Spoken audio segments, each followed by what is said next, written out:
always about partial withdrawal. Benefits. But today we are not discussing that. We have a very important topic, and we want to engage you, our listeners and viewers.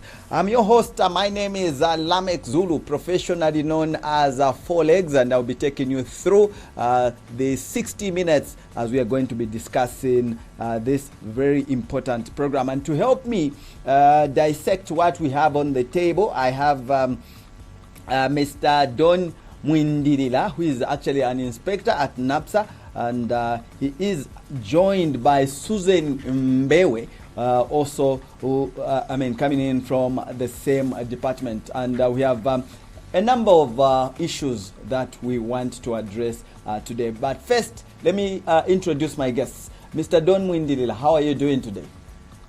Good morning, Folex. I'm happy to meet you today.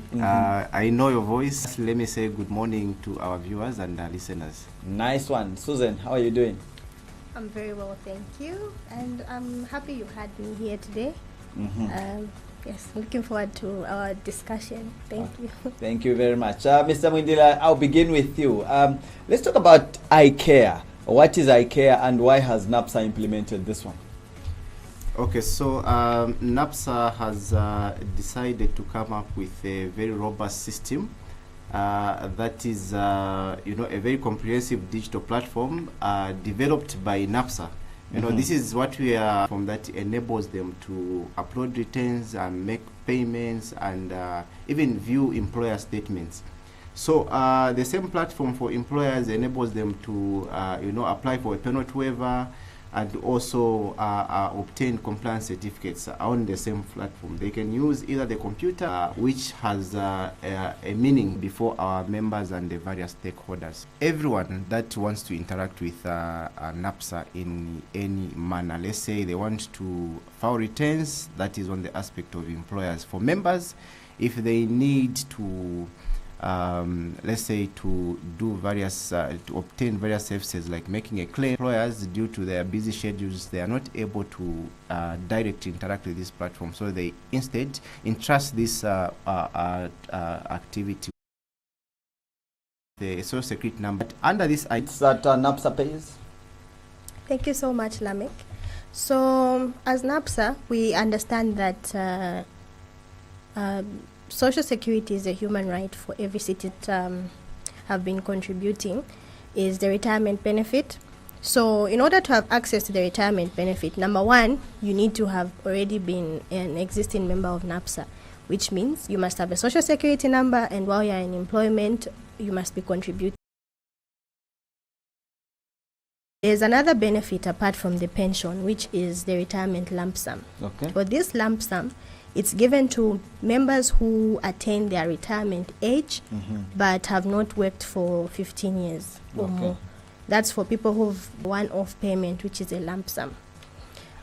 Another benefit that we give as Napsa is the survivor's benefit. This benefit is given to members of a family that are eligible, members of a family to a member who passed away. So if we had a member who was, they can come through and claim this benefit. So with this one, I would like to explain a little bit further. Yes. Because maybe you have an accident and you're amputated and you can't conduct your role. I think with this one, you go to the hospital and you acquire a medical report, you visit Napsa, and we're able to pay your benefits.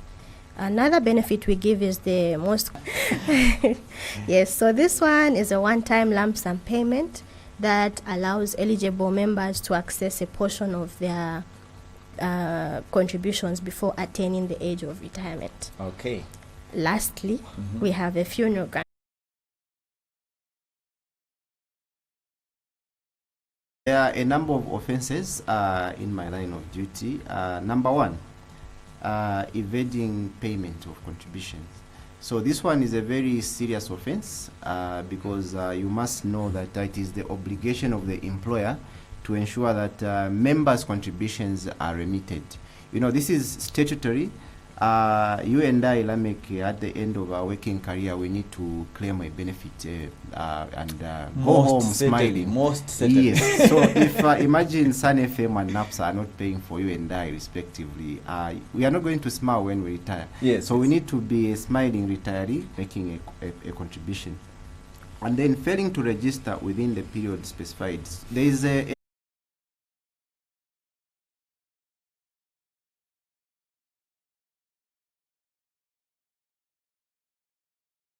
or another, they try to, maybe alter the figures and so that they match whatever they submitted. We are still going to know.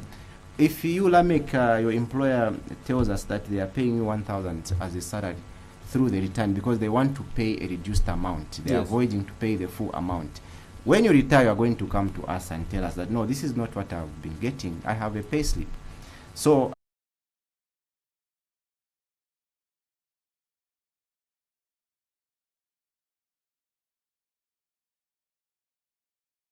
finishing information with us.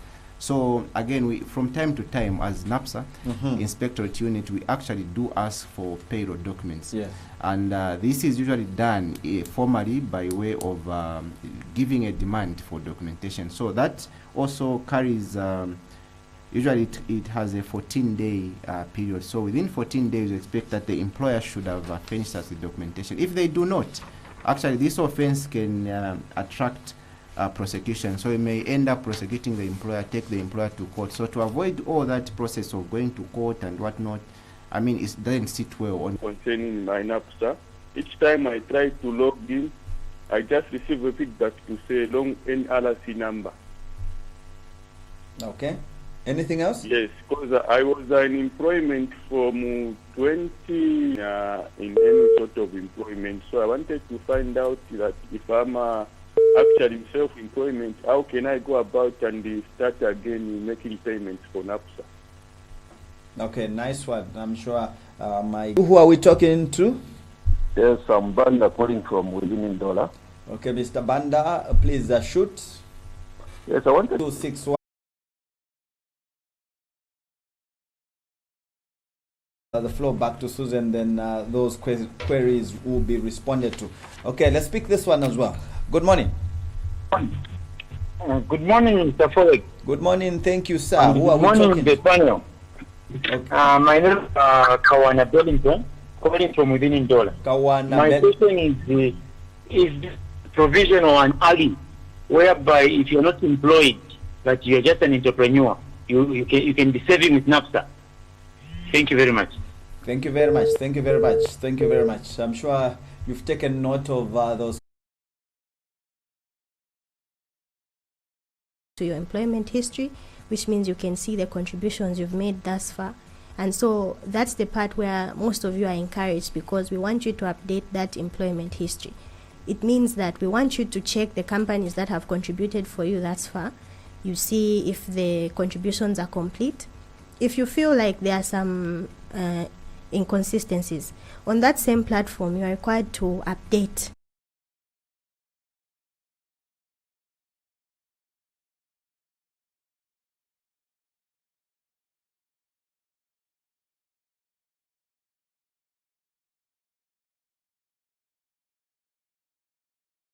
talked about that one. So our core is that everybody must actually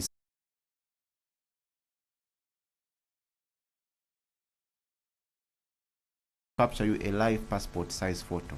So this is where you stand maybe in front of a white wall or a clear background, and then somebody captures you, and then you crop it to a standard passport size photo. Then once you do that process, it's actually very self-explanatory. Then you have created your iCare profile. Employed, are they able to make contributions? Yes. So now, one thing, I think I'll combine this question with Mr. Kawana's question. So there are two schemes under Napsa. There's a formal sector where they formally employed the you and I Lamek for, yes. And then there are those that are self-employed. Yes. So for the formally employed, if you wish to continue contributing under the formal sector, you can actually create an account with Napsa, which we call an employer account. It is called the domestic employer account. Yes. Here the requirement is that you are just supposed to attach your NRC. So once that account is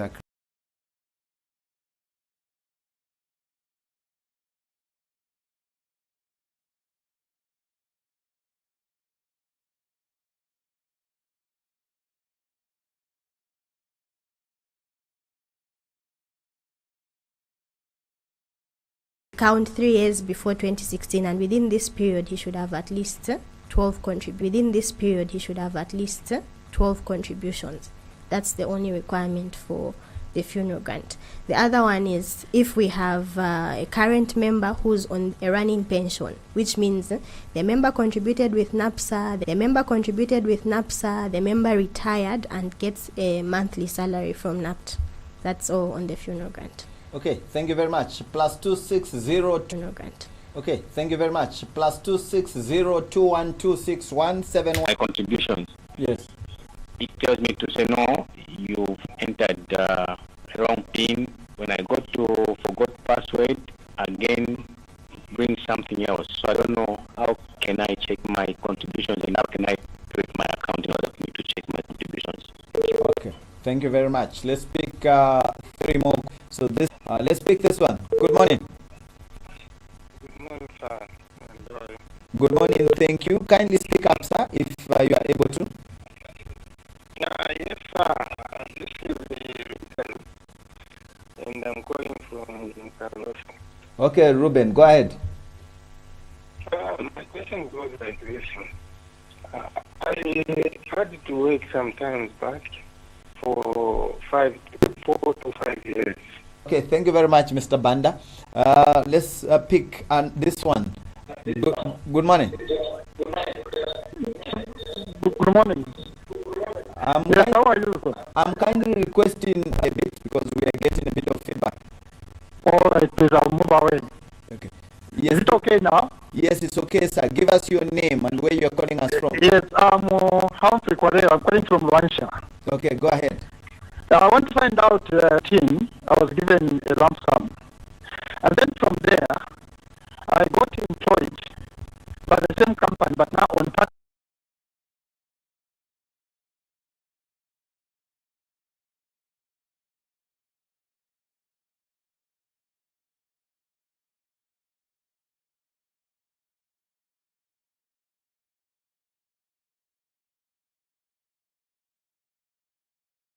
go to forgot password, and what the system will ask from you is to input your NRC number, and thereafter it will ask you to input your phone number that you registered during the time.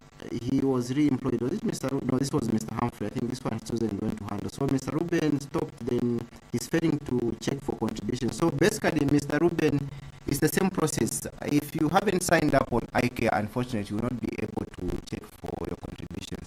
So our emphasis, please do cite was record by Mr. Band. I think Susan can handle this one. About the FG, maybe didn't get the point on whether there's a specific period in which you're supposed to claim your funeral grant. So I throw it over to Susan. Yes, Susan. Okay, thank you so much. I'll start with Mr. Banda's question. So, Mr. Banda, as earlier alluded, so if a person passes away and it's been 10 years,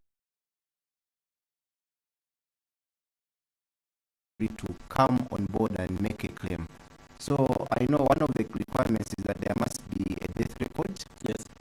So if there's a death record and then there's an officially appointed, but then most of the times when the claimants fail to make a claim of a funeral grant is that they want to come and claim just the day somebody passes on, and then the documentation is not in place. So you must bear with us that the process of giving money for a funeral grant, it requires that we have to verify that actually somebody really died